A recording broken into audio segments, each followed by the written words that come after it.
Welcome, everyone, to another chapter of Murder in Stratton County. A murder mystery with twists and turns. Written by Elizabeth Spoon and Ryland Mason. Narrated by me, Brian Shepard.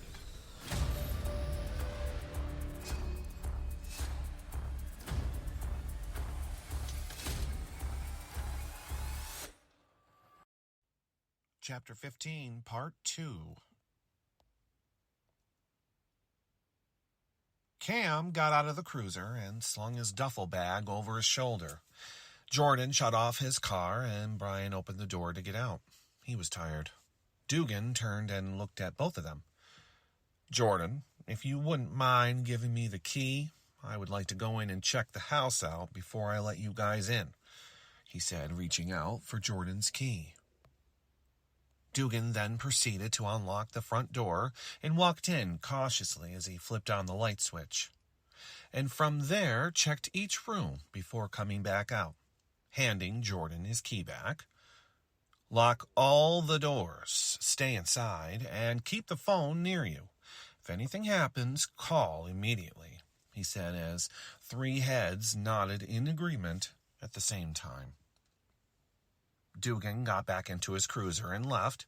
Jordan, Brian, and Cam made their way inside, where Jordan started a fire to warm up the house. Showing Cam where the guest room was, Cam then had a look of discontent on his face. "What's wrong now?" Brian asked, wondering what it could be this time. The good thing about Brian is that he knew the many faces of Cam, just like Cam knew Brian's. They seem to think that this helps in some situations. "I have no change of clothes," he said. Jordan just smiled. "I'm sure I have stuff that will fit you that you can borrow for now," Jordan said, looking at Cam. "I gave you that bag so that you could store, I don't know, a change of clothes, perhaps.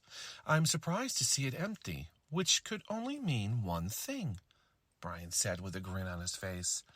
"Yes, I cleaned my car." Cam got out before Brian cut him off. "You mean your assistant was paid to clean it?" Brian said, tilting his head to one side. Brian knows all too well that if the car was cleaned, it was because Cam's mom said something to him, looking for missing Tupperware. Or he gave someone a ride who was not impressed with the clutter and gave Cam no choice but to clean it. Of course, there was one time he offered to pay his assistant if he would clean Cam's car. Remembering the old days brought a smile to Brian's face. Now he was wondering whatever happened to his other coworkers. Now that all three were settled, all sitting by the fire, Brian sat next to Jordan on the sofa, laying his head on Jordan's chest while Cam reclined in the big lazy boy chair. They sat for a while listening to the crackle of the fire when Jordan spoke. "I don't know about you, Cam, but I could totally eat something. Brian, you also need to eat. Help get your mind off things. And no, you're not getting out of this. You will eat something," Jordan said, placing a finger on Brian's lips so as to stop Brian from saying whatever he was about to say, yet didn't. "Okay, I guess we could eat something light, and then maybe turn in for the night. I have so many things that I need to get done tomorrow that I have not because of everything going on," Brian said with a sigh.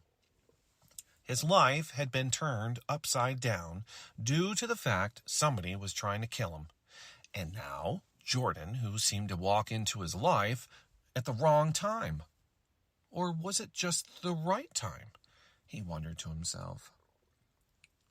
After what seemed like a quick meal, Cam said goodnight and headed for the guest bedroom, which left Jordan and Brian staring at each other from opposite ends of the room. Jordan turned off the lights, leaving the glow of the fireplace to light the room, and walked over to Brian, holding out his hand. "Ready?" Jordan said as Brian smiled nervously, taking Jordan's hand, and started to follow Jordan to the bedroom. Looking around the bedroom, Brian could see a beautiful king-size bedroom set, and off to the left was the bathroom, and to the right of the room was a closet. "I will let you get settled, and I will be out on the couch should you need something," Jordan said as he attempted to let go of Brian. Brian gripped his hand tighter. "No, please, stay with me. I don't want to be alone. Besides, there's plenty of room. It's your bedroom," Brian said, looking at Jordan. "Okay, if you're sure, I'm ready, and I'll be right back," Jordan said as he made his way to the bathroom, closing the door behind him. Brian proceeded to get undressed when he wondered which side Jordan slept on. Well, it won't matter tonight, as he was too tired to care as he slipped into the bed. Jordan walked out of the bathroom, looking at Brian, who was looking right back. Yet Brian's head just kept going lower and lower, taking in what he was seeing standing in front of him. What a sight it was. The thought of a Greek statue went through his head. You know, the statue of a half-naked man with swords in battle. All you see is legs, chest, and biceps. Very large biceps. Jordan turned the light off and got in next to Brian. Jordan turned to his side and placed his arm around Brian, holding his tight. "Sleep.